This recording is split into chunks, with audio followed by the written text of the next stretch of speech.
2024లో అధికారంలోకి వచ్చిన తర్వాత కూటమి ప్రభుత్వం ఆంధ్రప్రదేశ్‌లో ప్రధానంగా చంద్రబాబు నాయుడు గారు. చంద్రబాబు నాయుడు గారు చెప్పిన ఒక నినాదం ఏంటంటే, పిల్లల్ని ఎక్కువగా కనండి.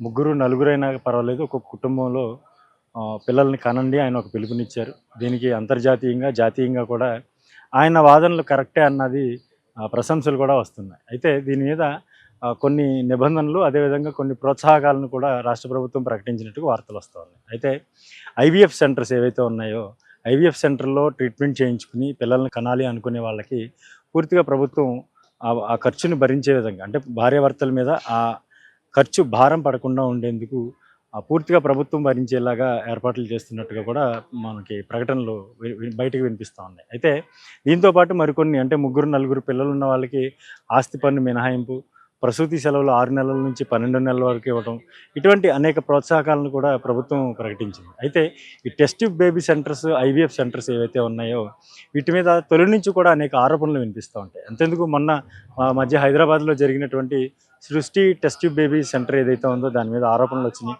భార్యాభర్తలకు సంబంధించి బిడ్డను, వాళ్ళు వేరే ఎవరికో పుట్టినటువంటి బిడ్డను టెస్ట్ ట్యూబ్ బేబీగా చూపించి వాళ్ళ దగ్గర దాదాపుగా 40 లక్షల రూపాయలు గుంజేశారని చెప్పేసి ఆరోపణలు వినిపిస్తున్నాయి. ఈ వ్యవహారం DNA టెస్ట్లో బయటపడటంతో ప్రస్తుతం అక్కడ పోలీసులు అయితే దీని మీద కేసు నమోదు చేశారు.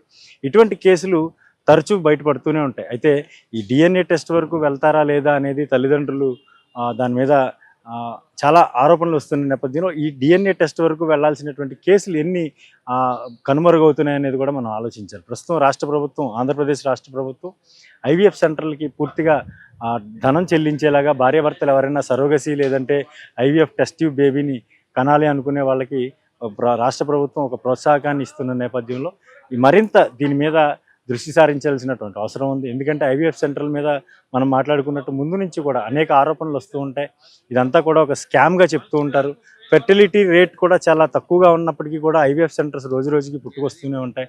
అయితే ఇప్పుడు రాష్ట్ర ప్రభుత్వం ఆ ఖర్చులు భరిస్తాము, లేదంటే ఆ భారం తల్లిదండ్రుల మీద పడకుండా ఖర్చులు ఇచ్చే ప్రయత్నం చేస్తుందని చెప్పి రాష్ట్ర ప్రభుత్వం ఇస్తున్న భరోసా నేపథ్యంలో ఐవీఎఫ్ సెంటర్ల ఆగడాలు కానీ, లేదంటే అక్రమాలు కానీ మరింత పెరిగే అవకాశం తప్పకుండా ఉంది. దీని మీద ఒక ప్రత్యేక కార్యాచరణ రూపొందించాల్సిన అవసరం ఉంది. ఇప్పటికే టెస్ట్ ట్యూబ్ బేబీ సెంటర్లు కానీ, ఐవీఎఫ్ సెంటర్లు కానీ ఎవరైతే నిర్వహిస్తూ ఉన్నారో వాళ్ళకున్న అర్హతలు ఏంటి, వాళ్ళకి వచ్చినటువంటి పాజిటివ్ రేట్ ఏంటి, అంటే వాళ్ళు ఇచ్చినటువంటి ట్రీట్మెంట్స్లో ఇప్పటివరకు ఎంతవరకు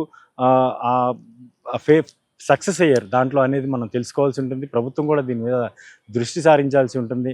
లేదంటే మరొక పెద్ద స్కామ్కి ఇది తెరతీసే అవకాశం ఖచ్చితంగా ఉంటుంది. ఎందుకంటే ఇప్పటికే దాని మీద అనేక ఆరోపణలు వినిపిస్తూ ఉంటాయి. ఐవీఎఫ్ సెంటర్స్ మీద వాళ్ళు చేసే ట్రీట్మెంట్ కూడా కనీసం పేషెంట్కి కూడా చెప్పలేని పరిస్థితి. ఎవరైతే అక్కడికి ఈ మాతృత్వం కోసం వెళ్తూ ఉంటారో వాళ్ళకి సరైన ట్రీట్మెంట్ అందిస్తున్నారా లేదా, లేదంటే ఎటువంటి చర్యలు తీసుకుంటున్నారనే ఒక కేస్ షీట్కి సంబంధించినట్టు వివరాలు కూడా ఇవ్వరు అనేది మనకు వినిపించేటువంటి ప్రధాన ఆరోపణ. ఒకవేళ ఫెయిల్ అయితే ఎందుకు ఫెయిల్ అయింది అనేది కూడా వాళ్ళకి చెప్పరు. నెపం తల్లిదండ్రుల మీద నెట్టేస్తారు.